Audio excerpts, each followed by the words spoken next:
Hey out there at Ludo Narracon. Welcome to our panel, Very Different Tales, How Game Stories Change by Genre and Medium. We're going to be talking about a bunch of ways that games work, and I hope you stick around. It's going to be a great session. So I'll just do some quick introductions first. My name's Richard Rouse. I'm Studio Creative Director at Farbridge. Last year we shipped Homeworld Vast Reaches, which is Homeworld in VR. And we're planning to release that later this year for Steam. A few years back, I shipped a wacky indie game, The Church in the Darkness, which was previously shown at Ludonarracon. And going back even farther than that, I worked at Microsoft on things like Quantum Break and State of Decay. Going back even farther, I worked on the choice-based narrative horror games, The Suffering. So bringing those up because they're all relevant to our subject today. And so with that, I'll hand it off to Deborah.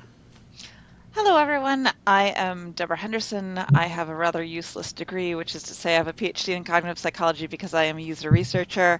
This means that I have spent, let's say, nearly 15 years studying games in development. This includes a lot of games that are very game sort of ludonarrative centric in terms of how they're thinking about their experience and what they're delivering. So this is whether it's Quantum Break. State of Decay obviously has a different take, but also Tell Me Why, As Dusk Falls. I would also just throw out there to throw the other extreme in there, Flight Sim, which is maybe not how you think about narrative, but definitely has a lot of world building and lots of interesting things in there. So that's me, and I am mostly just a researcher, and I work on making things better as we're building them. Very cool. Jesse, do you want to go next? Yeah, sure. And I'm Jesse Schell. I'm the CEO at Shell Games. I also teach at the Carnegie Mellon University Entertainment Technology Center. I have a history kind of coming up through Disney, working on things like Disney Quest and Toontown Online as an MMO, as well as like Disney's Pixie Hollow was another one there. Over the years, I've worked on dozens of different kinds of games, everything from stuff for little kids like the Daniel Tiger's Neighborhood games, up to things on the other end of the spectrum like, the Silent Slayer vampire killing VR games.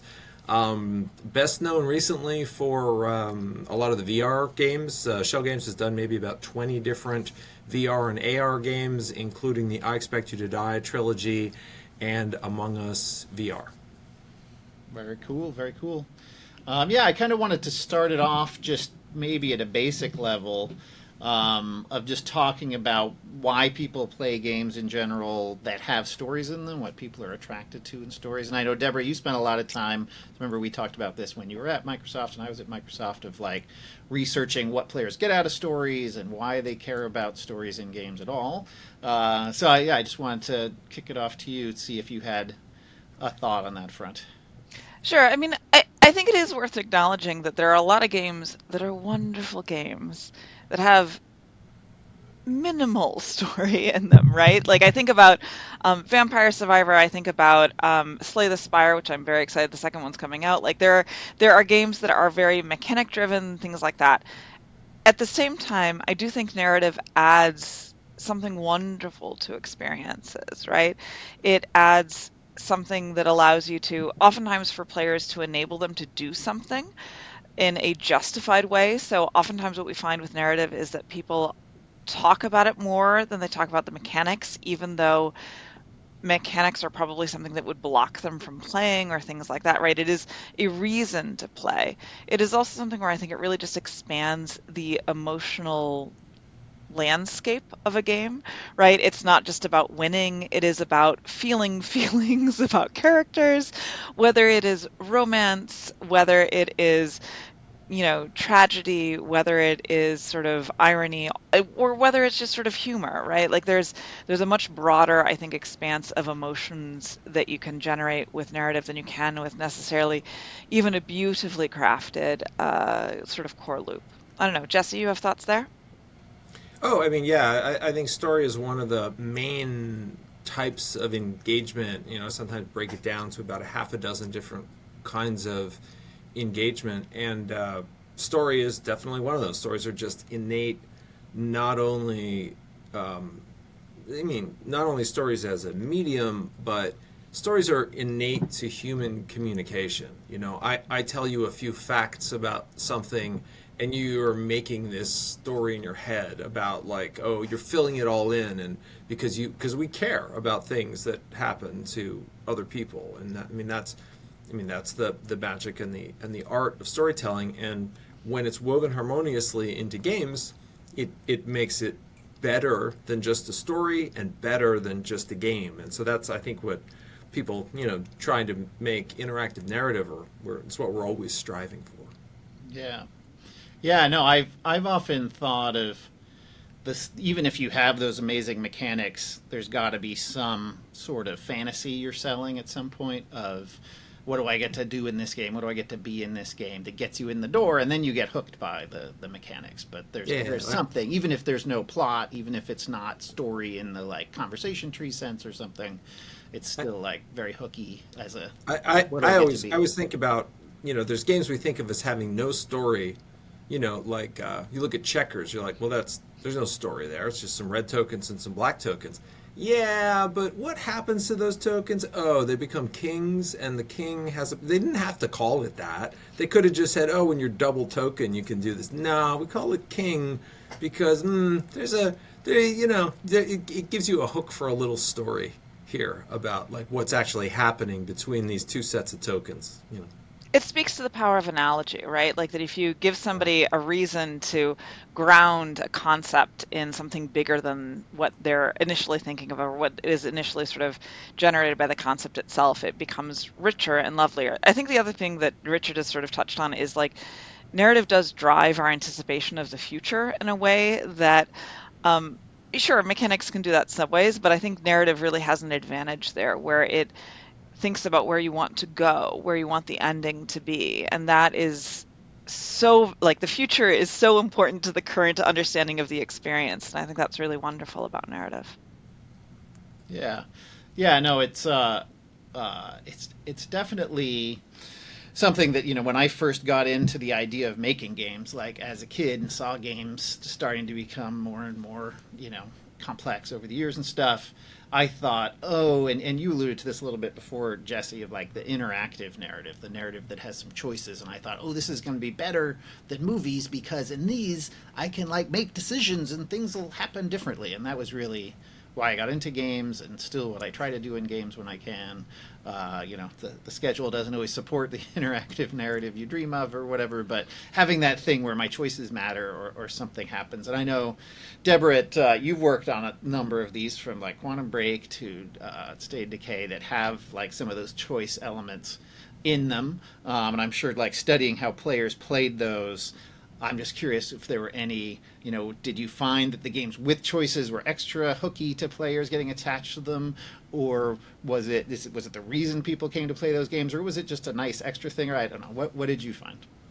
So I'm maybe going to have my first spicy take here, but I would say that actually choice is sort of orthogonal to narrative, right? Because I think that you can pull someone along. Like I would point out What Remains of Edith Finch, right? Like which I think is one of the most spectacular narrative games. And it maybe gives you choice on the way that a story is told, but not necessarily the narrative itself, right? And it is something where I think there are lots of deeply immersive games that give you very little choice. I also think that there are games that give you a lot of choice ineffectively. I would, as a Microsoft employee, and I am apologizing for this, point to some of the Fable franchises where one of the challenges that we saw with them is that people had huge impact on their world and had no idea because they just sort of thought, yeah, that city is there because obviously that city is there. Not, because of the choices that I made. And so there's, I think, a moment of design that needs to come in.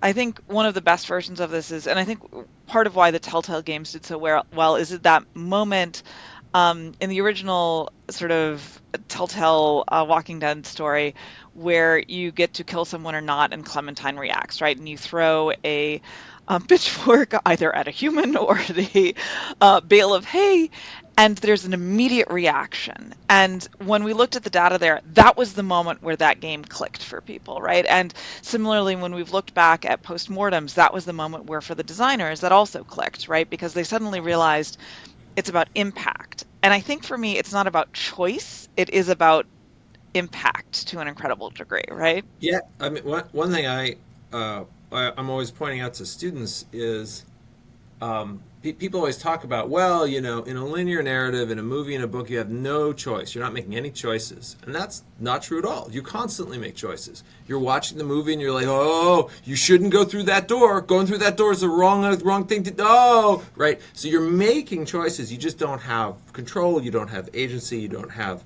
impact. But in any good story, you're right in there making choices. And now it's a question of like, okay, now that we can show you the impact of those choices, what are we going to do with that?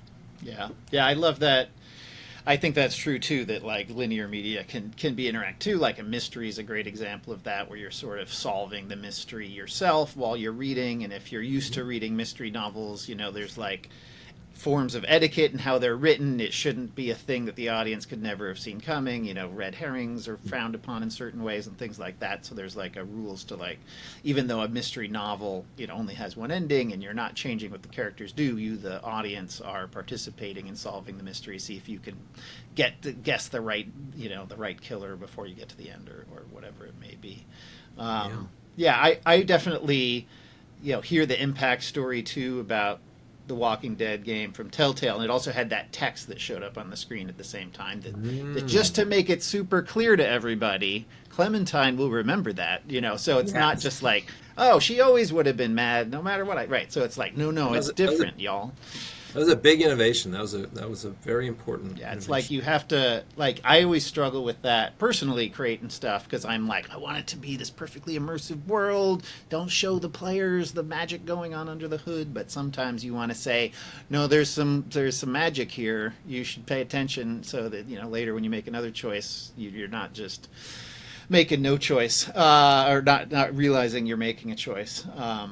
Yeah, it was interesting. I did the Church in the Darkness game I worked on was all about making a choice-based narrative where you were infiltrating this cult in the 1970s and you didn't know if the cult leaders were really dangerous or just sort of eccentric, crazy, and they might kill everyone or not, and that would change every time you played, and you had to figure out which scenario it was in that run of the game. It had some roguelike-y elements.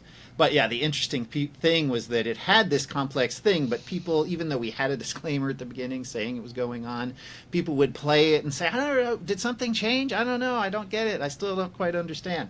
And then interestingly, we did it so immersive and simulation-y, we didn't have a lot of mainline narrative that people expect in narrative games often, of like a really series of characters that you always meet in the same order, like a main quest type of thing. And so people are like, oh, this is supposed to be a narrative game, but there's not a lot of narrative in it. I'm like, it's all narrative. But, some people got it, some people didn't. That's the nature of trying new stuff sometimes.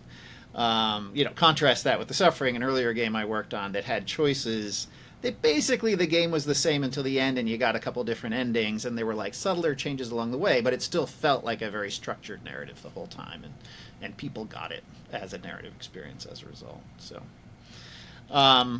it's interesting. Do you think, shifting a little bit, often when we talk about narrative games, we're talking about, something where you have a single character you're controlling or something like that, but that might not be true in like a strategy game or something like that, like say the Age of Empires series, or even State of Decay, which we both worked on, Deborah, where it was, you had a whole community of people you were playing. You might lose a character, but you would go on as the community, but you would control one at a time. It's sort of an interesting hybrid, and they've kept that going in the series since then. How do you feel like, in those games where you're making these bigger strategic choices and there's more of a simulation like there is in an RTS or something, does that change the type of story that should try to be told in those type of games? I don't know that it changes the type of story, is what I would say. What I do think is it changes where the player is placed in the narrative, right? Like, are they the narrator or are they the character, right? Because I think most of the time when you're playing, a Baldur's Gate or something, you are the character, right? But when you're playing an Age of Empires, when you're playing a State of Decay, you are the community, and people aren't confused about that. They have a sense of identity there, and indeed, people who have the best time with that have a narrative that they are building, or at least a set of goals, which is very closely closely related to narrative, let me put it that way, that they're approaching. They're the things that they're trying to accomplish, the things they're trying to do. And sure, it's done through a number of characters with larger and smaller backpacks, and so you might love them less and more. But it is still the case that like they they come together around the player, right? And there is, I think, a narrative structure in much the same way that like, you have books that cross generations, right? It's not that strange in narrative to have something where it's not solely character based. Mm. And I think that they're very similar in those sorts of regards in terms of that. That being said, I do think the way that you have to tell the narrative probably changes, right? Like there is that sense of like how do you generate a sense of progression? How do you generate a sense of identity? How do you generate a sense of particularly with State of Decay's case, you never are realized in the game. So what are you? Are you just the UI? Probably, because that's where you make all those big decisions. But getting that sense of identity, getting that sense of self. I would actually point to a lot of mobile games, a lot of idler games as well, that have, I think, a very similar structure where you are running a cafe for cats or whatever it is. And you're not an individual cat, you are the entity, you are the structure, and you kind of move forward with that. So, I don't know, my take. Yeah, yeah. You're sort of caring for things, and you're the grand carer. A little bit You're omniscient. You are that omniscient Right. narrator, and not necessarily omnipotent, but like it is something where you certainly know everything that's going on and have a lot of power over everything, right? Yeah, I guess an interesting parallel to something I worked on was the Homeworld Vast Reaches title. The Homeworld series specifically was unique among RTSs in that it had this one character who was sort of the common figure throughout the games, Karen Sajet, who was like this character who was in command of the fleet, like you, the player, are in command of the fleet. And so are you playing, but you aren't like seeing the world through her eyes exactly, because you're still like, it's an RTS, you're at this godlike view of everything. So if you were to, if when people ask players, like the previous developers talk to players or we talk to players, we say, so do you think you're playing Karen Sajet in this game, and it would be split. Some people would say, well, yes, I'm Karen Sajet, right? Of course, even though she seems to say things, but they're used to that in games. Characters saying things that they might not say. That's fine. But then other people would say, oh, I'm not Karen Sajet, but I'm looking after her. I'm like her minder or something like that. And it was very carefully done in the games where it never said you are this person or you're not this person, and it was just this so both audiences could still be happy with playing it without that question ever being answered. Is that something you think about, Jesse? Amongst the many different genres of games you've worked on, of that feeling of like, who am I playing here? Or I mean struggle with that notion of identity and point of view is one of the really interesting things about the intersection of gameplay and storytelling. There are plenty of stories, particularly in the space of novels, where, chapter to chapter, we're changing point of view. Like, that's not an uncommon storytelling thing in the world of novels. It's fairly uncommon in the world of games because people are so tightly connected to a given character, right?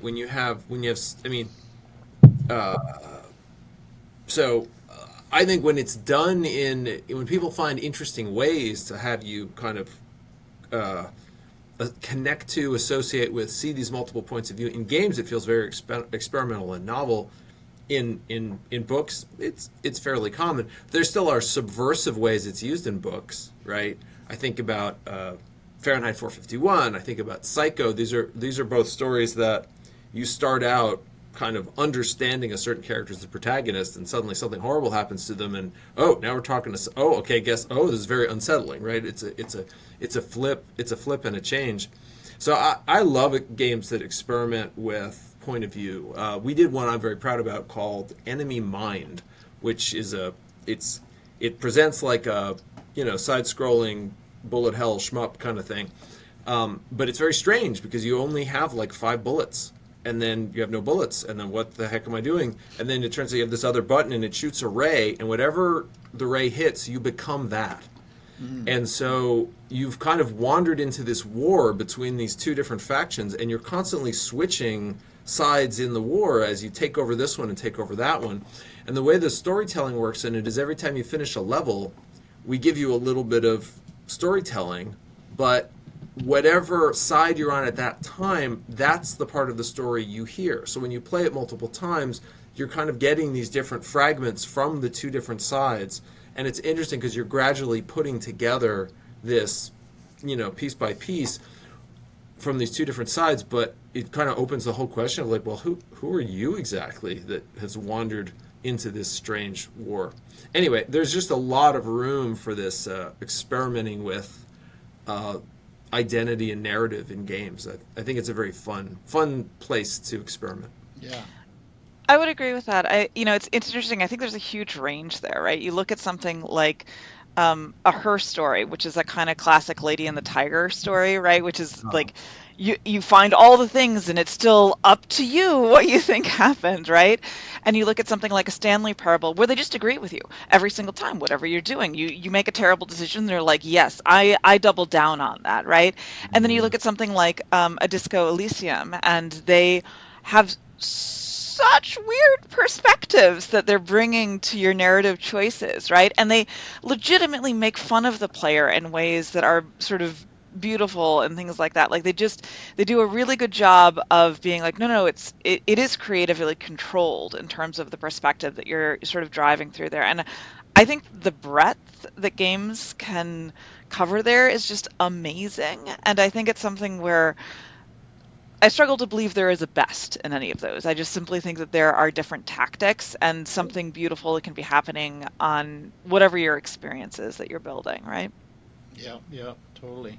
I just wanted to give a quick shout back to a couple of things Jesse said. Number one, the Psycho novel. If anybody out there seen the movie but not read the book and is fascinated by that, like the book does like a very different thing with the core conceit of Psycho being like who is Norman Bates and who's his mother and stuff, and the book handles it very differently because it's a book. It can get away with these conversations they have and all this stuff that's really like, when I read that long after having seen the movie many times, I was like, oh, great use of the medium, y'all.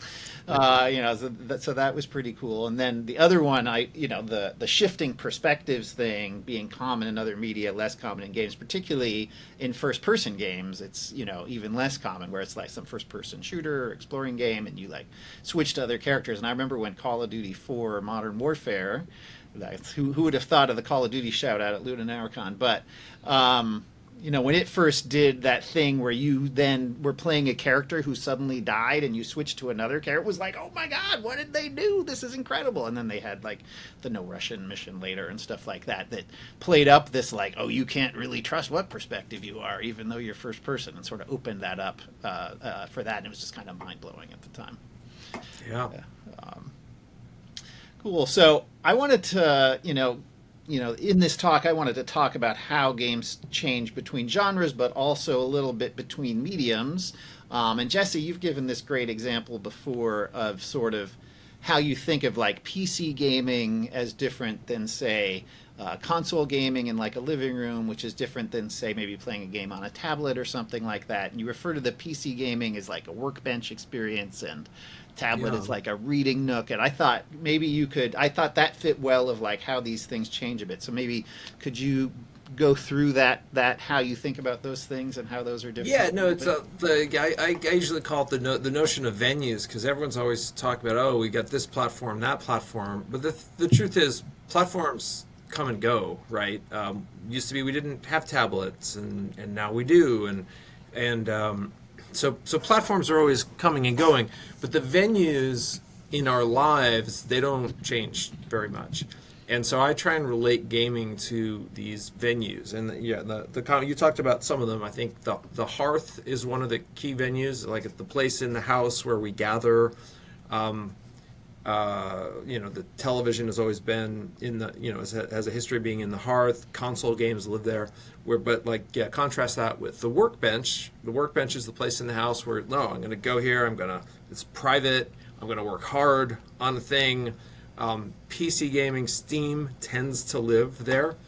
Whereas the reading nook is a place we all have, and it's okay. You're going to go and read. Reading needs quiet. It needs a little privateness. It's usually you're not usually leaning forward to read. You're usually relaxed, a little more relaxed to read. The Nintendo Switch has worked well in the reading nook, and so I do think these venues, they have implications for the stories that you might tell. They're, it's not, I don't think it's anything strict, but I guess, some of the obvious ones are very intense stories are kind of welcome in the workbench place. However, they tend not to have a lot of room for lengthy narrative because people tend to be a little more like interaction forward, right? Whereas console gaming can have a little more of a mix of both. And one of the things that's important with console gaming in a hearth space is it's more open to spectation. You're more likely to have other people in the house kind of checking out what you're doing. And so I feel, for example, in storytelling for console games, designing for spectation is a little more important there. Because if you get that right, then you have this nice experience. We found, for example, with our we made the I Expect You to Die games for VR, which we were largely thinking about as a solo experience, but we learned that people really liked the spectation. So people who played it on Steam or on Quest, very often they were just doing it solo, but people who played it on PSVR, very often they'd have the whole family gathered around and say, well, hey, try this, try that, open that drawer, what's behind there? And so I think there's something important there. And then I think certainly just the tone of stories. I think the things, when people play in the reading nook, which tends to be Switch, tends to be console, Switch or mobile, the stories tend to be a little more relaxed and a little less, crazy and intense. I know, those would be some of the thoughts I have, but there's exceptions to all of those. Yeah. Do you think the interesting thing about the Switch, of course, is that it's like kind of both, right? And it's Yes. like how do you say like, oh, I can play Zelda in the Nook or I can play Zelda on the TV, and they both work. Like as a creator, it's got to be tough to say, well, we're kind of thinking of both spaces. Or is it just you just pick one and say, well, we're really leaning into the handheld version? Most people can play I look at it more as like, okay, what's nice about the Switch is like you can make a broader, I think it supports a broader variety of experiences a little more easily because you can have things that are a little more just sort of private, isolating, relaxed, and zoned out. Or you can have these things that are more theatrical and kind of more appropriate on the big screen. You kind of have the choice to be able to do either. And in fact, I know I've seen family members play games. They'll go and they'll drill really hard privately through a thing to get to the kind of cool celebration part, and then they'll put that on the TV so everybody can kind of check it out and see it. And to have that flexibility is nice, because then you can kind of include others in the narrative of the game without having to drag them along for all the grind. Yeah. I do think privacy is the other vector that you are hinting at, but are not maybe touching on directly, right? I mean, the Kindle and romance, right? But to be also really transparent, mobile and romance, right? Like Netflix and Too Hot to Handle. Whatever you're building, you envy their retention rate. Let me just be real transparent about that, right? Like it is something where there are things that are maybe one-on-one experiences that are not necessarily appropriate to share even with your dearly beloveds in a living room space, and maybe not even in that kind of intense like workshop space where somebody could walk past you, right? I always think of this. There was this fantastic series of ads that HBO put up once they had mobile. And the ads were just the camera is set on the television looking out at this living room, and here you'd have, a teenager and then these older parents, and you're hearing the audio from a very awkward Game of Thrones scene, and they're just making you suffer through watching this awkward family, and at the end they'd say HBO now on mobile. It's an incredible value add. Like there is something really nice there. I mean, I absolutely give the New York Times credit because they have all sorts of little widgets for recommending very racy novels at the moment and some interesting games and things like that. But it is something where there is something that is matched to privacy across all of this versus social, right? Like, Yeah, Xbox is that's very true. associated with social, and increasingly people are less worried about whether it's on console versus just whether it's in the living room, right? And that's like, no, it's a public space. And similarly with Nintendo, even if it's like, hey, I'm kicking you to your room, little kid, go like we want the television, get out of here, right? There is still this notion of like, hey kid, whatever you're playing, you could put it back on the big TV and we wouldn't be super creeped by whatever you're doing. And I think there's something interesting in terms of the content tonality along with the kind of social vector and expectations of what's shared and what isn't there. Yeah, and So I think we've seen this. I mean, historically, look back at content that's acceptable in novels versus content that has been acceptable on television, and it's really different. And it's exactly that privacy issue. Like, you're not. It's way less awkward when it's just you, but when there's other people around and there's intense content, like it's different. Yeah. So no, that's a great point. That's a huge aspect of storytelling, which and even, I mean, and certainly you can look at it in terms of, sexual situations, violent situations, but even I think strongly emotional situations, having privacy, when you're experiencing something that's like really emotional is, there's a reason it's dark at the movie theaters. yeah, it's nice to cry in private, right? Like it is something where it doesn't have to be necessarily embarrassing in a like, hey, you're being weird for showing me this in public way. It can just sort of be like Right. an embarrassing in terms of like, hey, this was a really strong reaction that I had. And it's a No. funny thing to think about that as being a better match for a mobile situation, which we tend to think of as less immersive in a lot of ways, right? How do we balance that? So Yeah, and that's certainly one of the hard ones for mobile because mobile so often is designed for interrupt. It can be interrupted at any yep, time, anytime, and it's partly why for venues I distinguish the anywhere gameplay versus the reading nook. yep. Right, people might use the phone in their reading nook for that like long-term private gameplay, but they might also have it on the bus and be playing 20-second bursts. Right. I was legitimately surprised when I learned how many people play mobile VR like on a subway, and I just was like, that feels extraordinarily private to me that you would be doing all the things and yet you are like and things like that. And so it's a fascinating puzzle, right? Like what is acceptable versus what is me time, right? No. Having lived in New York, I'm like, how to get murdered real quick, or at least pickpocketed. Is the like I was doing VR on the subway, and the police just laugh you out of the station at that point. No, going back to the romance, the reading nook, I think to the cozy genre, sort of in general, sort of getting out of just the romance specifically. Stardew Valley has been successful on many platforms. My daughter is playing it originally on a laptop. We then got it for the Switch, and she will not play it in the living room on the TV under any circumstances. I've said oh, you should do that on the thing. Why would I do that? It's just that's like my experience. Her experience with Stardew Valley is in her bed, with the Switch and hoping the battery doesn't run out, so that she has to go put it back in the charger or something. But it's just and that's those type of experiences, and I don't think she would want to play a quick burst of Stardew Valley on the bus or something like that either, because that's just you got to settle in and do it for a while. So yeah, I like the anywhere venue in addition, and the Steam Deck is sort of the other interesting one where it's going from the recent very popularity of the Steam Deck, which seems like a reading nook device, but it's a little bigger than the Switch. But then going from the workbench to the cozy experience, like it's even more of a transition maybe than the living room to the reading nook. Yeah, no, I think it.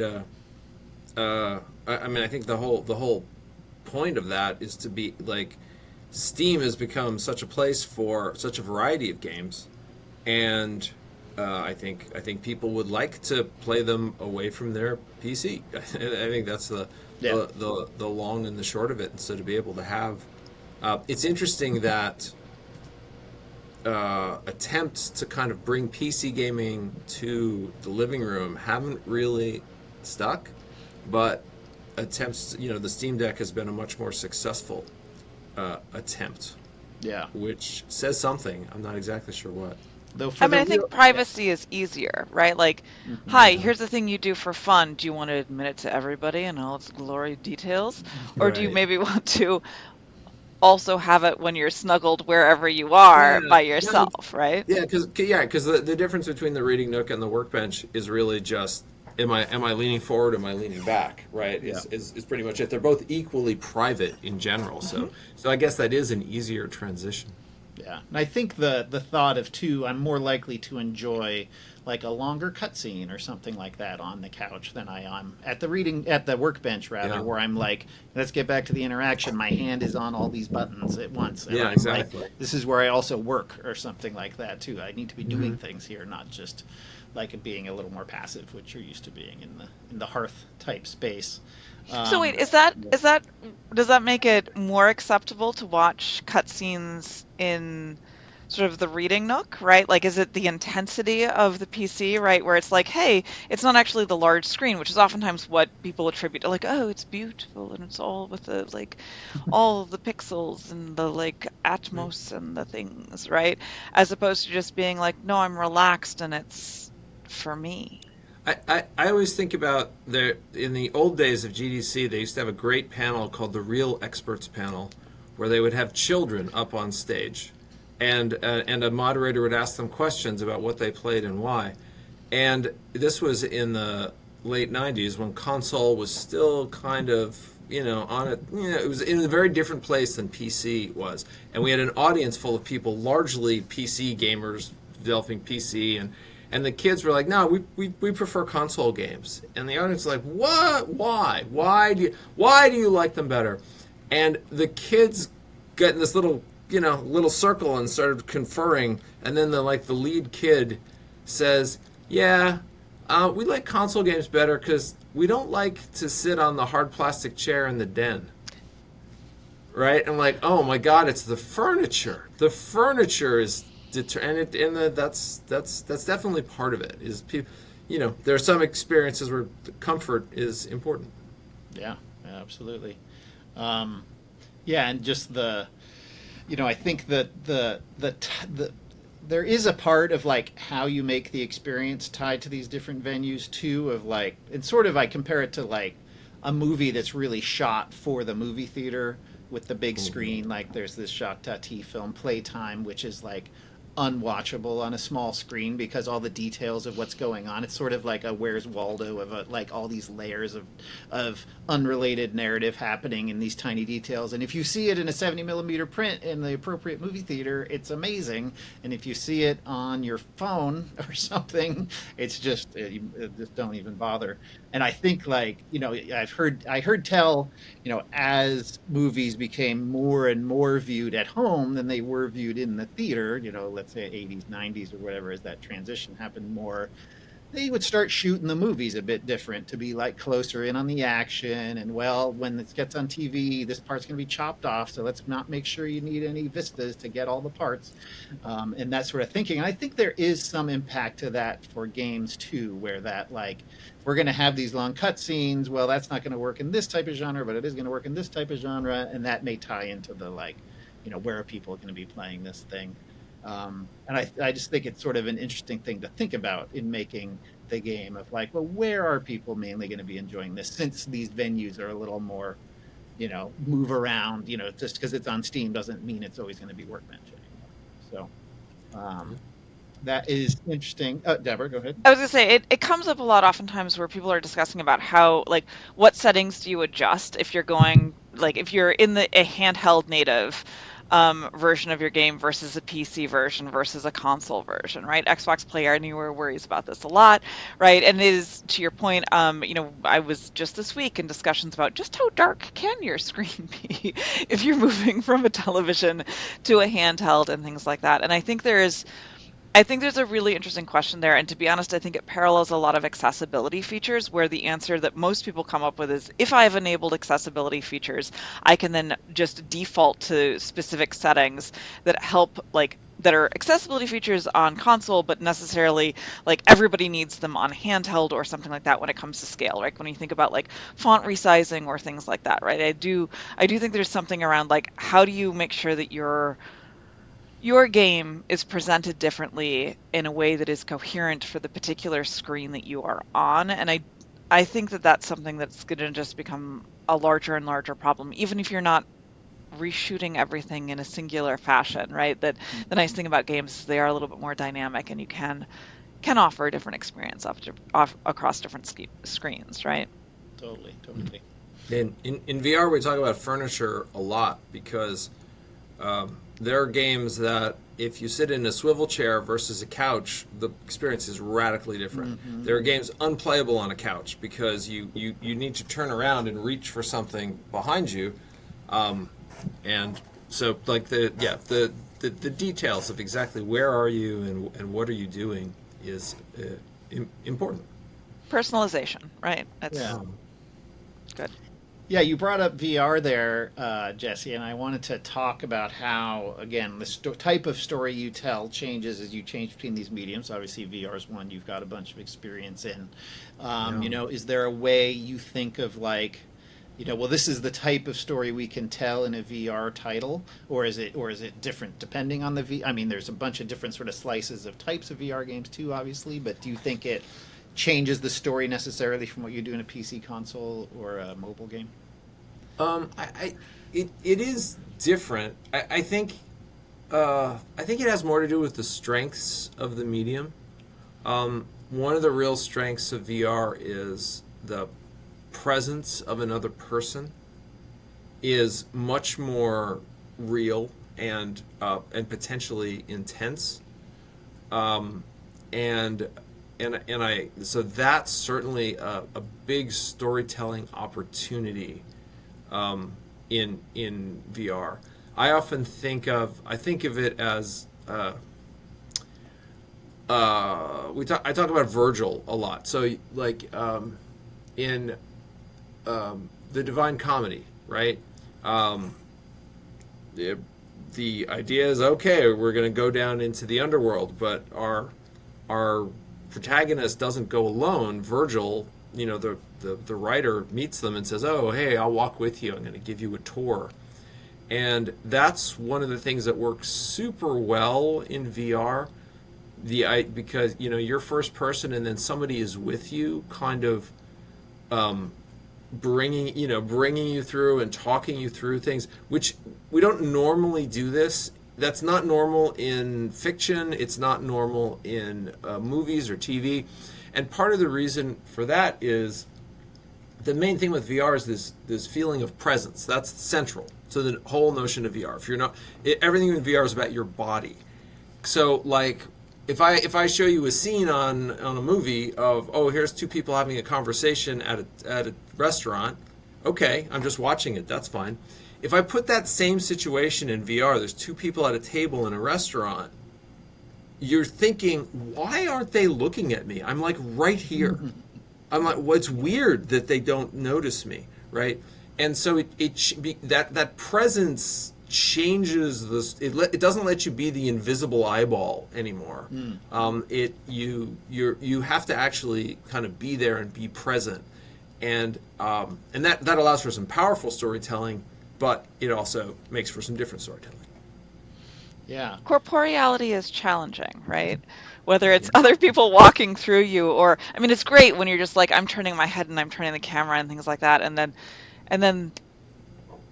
there's a sense of self that other people shouldn't maybe wander through and things like that, right? It's just a very different model of interaction rather than I'm an avatar on the screen. Even if you're in a first person, I'm a reticle essentially on a screen or something like that, right? Yeah. Yeah, I mean, in traditional game, in flat games, it's so common. You have an avatar, you're running it around. That's your presence. Now we go to a cutscene. In the cutscene, your avatar may run off and do things on its own, or it may not be there. Suddenly, you're the invisible eyeball, seeing these remote scenes. Okay, that can be a thing, and that totally works there. That's the invisible eyeball thing is much harder to do in VR because your body's always with you. When you have a screen-based medium, your body we have the power of making your body come and go by bringing the avatar in, taking the avatar away. So there's a bit more control over point of view in that medium. Yeah, and interestingly, like in Homeworld Vast Reaches, which I mentioned before, I talked about in the Homeworld franchise, it's this question of, am I Karen Sajet or am I guarding Karen Sajet?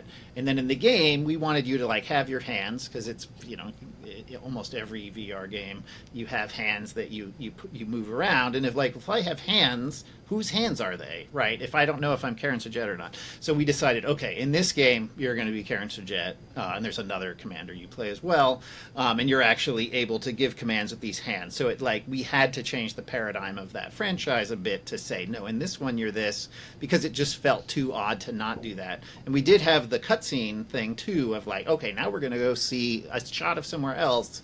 For that, we made you don't have your body in those sequences, and they're drawn in a completely different art style, and it's this more static thing you go to. It doesn't look anything like the game, really. It's like black and white instead of color and stuff, which had also been a Homeworld thing historically. So it kind of was a happy coincidence that it really worked well in VR, and sort of got us out of this. We were able to answer the question, well, now in this one, you're going to be this specific character, and we'll handle the cutscenes just by making them feel so different that you get it now. I guess the one last thing I just wanted to ask was then the other thing that we did in Homeworld Vast Reaches was we have an AR mode as well, where you can you're out in space with your ships, and then the skybox just disappears, and now you're looking at your living room. I know you've been doing some AR stuff as well, Jesse. Do you find that then again changes if VR is all about immersion, is AR all about well, now I'm just in my house. I'm not going to get immersed in my house, right? It's it seems to change everything. Right. So this is an excellent question, and I think everyone's still trying to figure out okay, well, how do we what is the right way to do games with AR? Because when we talk about VR versus AR, I often talk about it's the difference between here and there, right? The whole idea with VR is we're going to take you there, some place that is not where you are. It's a virtual place. We're going to bring you're going to get the feeling that your body is in this distant place. Your body is there, and that's where you are. When you do AR, nope, stuff is coming here. It's this is where I am. This is my place. This is my room. This is real. And so in some ways, it's a challenge because now any story you want to tell has to be a story that makes sense in your room and in your place and in your space, and that's weird. Possible, but generally weird. I think one of the things we're going to see... So quick thing, talking about venues, one of the venues we didn't talk about here, is the playground venue. Kids running around outside playing in a playground. That's a real kind of venue. Digital games don't usually go there. Pokemon Go, maybe a little bit. Mm-hmm. I think we're going to see kids doing that in a big way very, very soon. I think AR running around outside, adults, of course, are embarrassed to do that, but children, you tell them they can go outside and play kickball with Pikachu, oh my God, they're going to do it all day, right? So there's that side of it. Then the other part of it is AI coming in is really going to make AR storytelling a valid medium. Once the AR headsets can understand your whole house, your whole home, and now the AI is oh, I've got the story I want to tell. Okay, I understand how your house is laid out. Now we can there's a knock at your actual door. You go open your actual door. Oh, virtual character outside who says, oh, follow me into the kitchen. I got these groceries. We got to do something. Okay, now you're following them around your house. You're having this real conversation. Now your house is the stage for this whole story. And the story is adapting, it's being improvisationally adapted to work in your specific home. I think it's a whole new medium. It's a whole new opportunity, but challenging and something very new. Got to get some people who've designed LARPs to, to Yeah. consult on like, well, how did you turn, the Yeah. No, we into a murder yes, or and whatever. I mean, I helped worked a bit on the Galactic Star Cruiser for Disney, which was led by people who had designed LARPs. I mean, Yeah. and so I think that will be a growing genre. I think it'll be a big deal in the 2030s. Yeah, yeah. It's coming right up. We're Yep. almost there. All right, so we're getting a little low on time here. I did want to give everybody sort of a one last question that I'm always interested in is like, is there something that when you think of like why people play games and play games in these different mediums and venues, is there something they're getting out of these game experiences narratively that they just can't get anywhere else? And do you think that's a key thing that need to be included in games to make them feel like game stories that make them feel like they're really embracing the medium? Does one of you want to go first with that? I mean, to me, I'll give my answer since you paused there for a second. Yeah. To me, it's the choice thing. I'm still the kid in me was like, I can make choices and see consequences. How do I know what's happening? What type of choices? What are the best choices to make? Those are all the interesting things and like figuring out which ones. And every time I do it, I'm like, yep, no, that wasn't it yet. Let's try it again. It's like, let's try some new series of interesting choice stuff. Jesse, do you want to go? Yeah, I would say um, I think there's a number of things, but one of the big ones I think is getting players to face the consequences of their choices. Yeah. When you set up stories that kind of lead them down the garden path and get them to do something, and the consequences of it are unexpected, and they have to face that, I think there's an intimacy in that is hard to replicate in other media. The quick story about the experience some students made was it was designed for a theater experience. They gave everyone in the audience like a big foam rock, and you don't really know why you have it. And then you see this movie up on the screen of a little girl playing who's suddenly approached by a big monster, and she looks up and she's scared. And suddenly someone at the back of the theater shouts, "It's a monster, get him!" and throws their foam rock from the back of the theater. And in the front of the stage, they've put a detector that can tell when a foam rock has been thrown and the monster gets hit by it. And the audience starts throwing their foam rocks, and the monster is stoned to death. And then the monster falls down dead, and the little girl, sees that and starts crying and puts a flower like on the dead monster. And everyone in the audience looks at each other and is like, "What the hell did we just do?" Right. Right? And I think it's that's one of the things that I look at is in terms of game narrative is like, oh, what did I just do? You often find, in strong stories, you find yourself like, this isn't something another character did. This is something you did, and that you're like, oh, wow, look what's in me. Look at what I do in certain situations. And that, for me, that's, I think, the most special. Yeah. I might be a hard agree, but probably I'm going to sound like I'm disagreeing, because I think what I would say is actually the thing that games give you is the abnegation of responsibility, because that outcome was not determined by throwing the rock. It was determined by whatever jackass made that movie tried to make you feel bad, right? Like it is the kind of thing where there's a designed experience that invites you to interact in a certain way. And sometimes it says, "Oh, aren't you marvelous for growing more cows?" or whatever it is. And sometimes it's like, "You monster, don't you understand the moral of Frankenstein?" Right? And like either way, like you get the interaction, but you don't actually have that responsibility. You just have the ride. And I think that's part of what's fascinating, is that balance between the novel, which says, no, it is about cannibalism and the tender taste of flesh, let's go with this, right, versus, right, like let's go through and read a happy story, let's go through for our happy ending, let's go through that. And the interaction piece somehow both grants you that sense of responsibility, but also denies you culpability, right? Because in the end, it's Richard's fault because he designed it, and that's like the way it was going to be. That's the way it's going to end out. And so, for me, that's really fascinating about gaming, in particular, in a way that isn't about movies or about books. Yeah. That's a really great way to put it. I definitely think of BioShock in that category, Right. trying to like just lead you in there, and then okay, whose fault is that? Isn't that's a principle of user interface design? Is it's never the user's fault. They No, can. it's never the user's fault. The user was invited to make that choice. And again, Yeah. GLaDOS would be, right? Like, and the companion cube. And like, there are all these moments where we give the illusion of choice and you're like, you had no choice. Right. Welcome to the game, That's right. right? Uh, So, yeah. anyway. So everybody out there, remember, enjoy your narrative games. You have no choice, even if you think you do. Anyway, I think we better wrap it up there. I did want to give everyone a chance to shout out where they can be found, if they want to be found online, etc. Jesse, do you want to go first? I'm easy to find. I'm at jesseshell.com. All right. Deborah? Awesome. If you are a developer and you are making games and you want to be giving feedback to Xbox on how to make your games easier, I'd recommend you go to developermicrosoft.com, user research, find me there, sign up. I will pull you into studies and show you nifty things Xbox is doing that we may or may not ship, depending on your feedback. All right, and I can be found. You can find my company, Farbridge. Farbridge.com is easy. We've easy to find. We've got Homeworld Vast Reaches coming out later this year. You can wishlist that. My game Church in the Darkness, I believe, will be on sale as part of as part of Ludonericon, so you can go get a deal on that.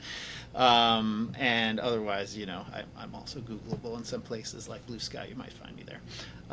Anyway, thanks again to everybody for coming. Lovely session, and enjoy the rest of Ludonericon.